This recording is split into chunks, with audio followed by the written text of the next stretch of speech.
अस्सलामु अलैकुम दोस्तों, मैं हकीम शहबाज बलोच आपकी खिदमत में हाज़िर हूँ।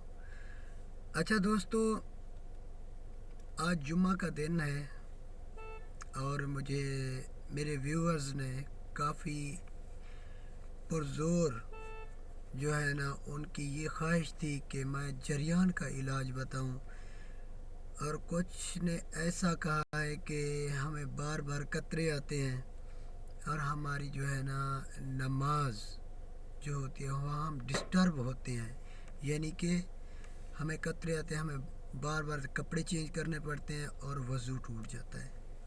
तो वैसे भी जरियान एक मूजी मर्ज़ है, इसका मैं बता दूं, इसका बर वक्त इलाज करना लाजमी है। जरियान जब हद से तजावुज़ कर जाए, मैदा हीट हो जाए, कब्ज़ की शिकायत हो, तब जरियान का इलाज हकीमों से मुश्किल से होता है। मुश्किल से, बाज़ हुक्मा से बहुत ही मुश्किल होता है, क्योंकि वो जरियान की दवाई सिर्फ ठंडी खुश्क चीज़ें देते हैं। मैं सिर्फ आज जरियान की बता रहा हूँ किस्में और उससे बचाव का तरीका। इलाज भी एंड में बता दूँगा कि जरियान कहाँ से स्टार्ट होता है, वो तो मैं बताऊँगा आपको अगली वीडियो में। लेकिन अब मैं जरियान की जो है ना एहतियात करना और उसका इलाज मैं आपको बता रहा हूँ। तो दोस्तों, जो जरियान है, जब ये तजावुज़ कर जाए हद से, तो तब बहुत सारे जो हुक्मा हजरात हैं इसका इलाज नहीं कर पाते, क्योंकि अक्सर ये चीज़ होती है ठंडी खुश्क दी जाती हैं और वो देते हैं, उससे कब्ज़ बढ़ती है। कब्ज़ तो पहले से होती है, अगर कब्ज़ खोलने की वो देते हैं दवाई तो वो गर्म तर होती है, फिर जरियान शुरू हो जाता है। इससे हकीम बहुत परेशान हो जाते हैं। तो दोस्तों, मैं आपको बताता हूँ, सबसे पहले जब जरियान का मरीज़ हो उसके पहले मैदे का इलाज करें, क्योंकि उसके मैदे में काफ़ी तेज़ाबियत, हीट, इस तरह का मसला होता है।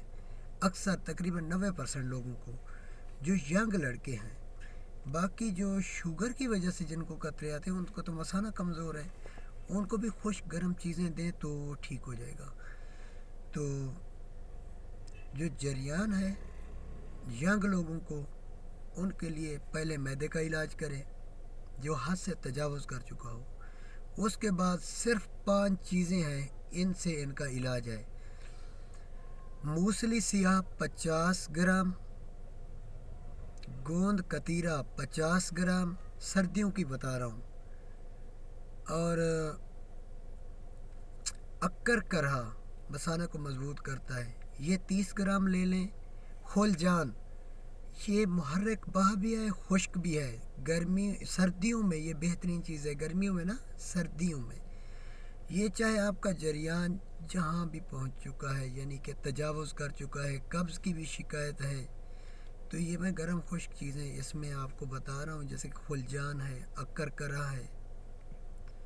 और इसके बाद आपने सिंघाड़ा खुश्क ले लेना है, वो इनको पीस के आधी चम्मच सुबह लें, आधी चम्मच शाम लें। सुबह निहार मुँह आधी चम्मच लें, और असर टाइम भी निहार मुँह आधी चम्मच लें। 15 दिन के इस्तेमाल से इंशाअल्लाह ताला आपका मैदा ठीक हो जाएगा और जरियान भी ख़त्म हो जाएगा। अगर फिर भी मैदे में डिस्टर्ब है, मैदा ज़्यादा हीट है, तो निहार मुँह 10 ग्राम ईसबगोल का छिलका 1 पाव दही में फेंट कर पिए। हालांकि ये मोशन लगे हुए हों तो ईसबगोल का छिलका उसके लिए मौसर है, लेकिन कब्ज़ के लिए भी, जो हीट की वजह से, मैदे की हीट की वजह से कब्ज़ हुई हो, तो उसके लिए ये बेहतरीन चीज़ है। मेरे कहने पे ईसबगोल का छिलका फेंट कर सुबह दही में, 1 पाव दही हो, 10 ग्राम ईसबगोल का छिलका हो, निहार मुँह पी लें। उसमें नमक डालें या हस्बे ज़ायक़ा मीठा डाल लें, इसमें कोई आपको इसकी कोई रुकावट नहीं। आप कुछ नमक डाल सकते हैं, शक्कर भी डाल सकते हैं, चीनी भी डाल सकते हैं, हस्बे ज़ायक़ा। तो ले इंशाअल्लाह आप ठीक होंगे। तो यह जुमे का टाइम था और बेशुमार जो है ना मेरे व्यूवर्स ने मुझे कॉल की कि गर्मियाँ या सर्दियाँ हैं, हम गर्म चीज़ें इस्तेमाल करनी पड़ती हैं, अंडे वगैरह, तो हमें जरियान की शिकायत है। तो आप इस बारे में कोई जड़ी बूटी का नुस्खा बताएं। तो मैं जड़ी बूटी का बता रहा हूँ, इंशाअल्लाह फिट होंगे। अगर आपको कब्ज़ नहीं आए تو صبح سویرے کشتہ کلی گندم دانہ برابر بلائی یا مکھن میں رکھ کے پانی کے ساتھ لیں۔ دودھ بادی کرتا ہے نہار منہ، دودھ میں نہار منہ کسی دوائی میں استعمال نہ کرنا۔ نہار منہ کھانے کے بعد دودھ استعمال، بعض حکمہ حضرات آپ کو خالی پیٹ میں دودھ کے ساتھ جی وہ بادی کرتا ہے، خیال کیا کریں، وہ نا تجربہ کار ہیں، بس ایسے ہی ٹھوک دیتے ہیں۔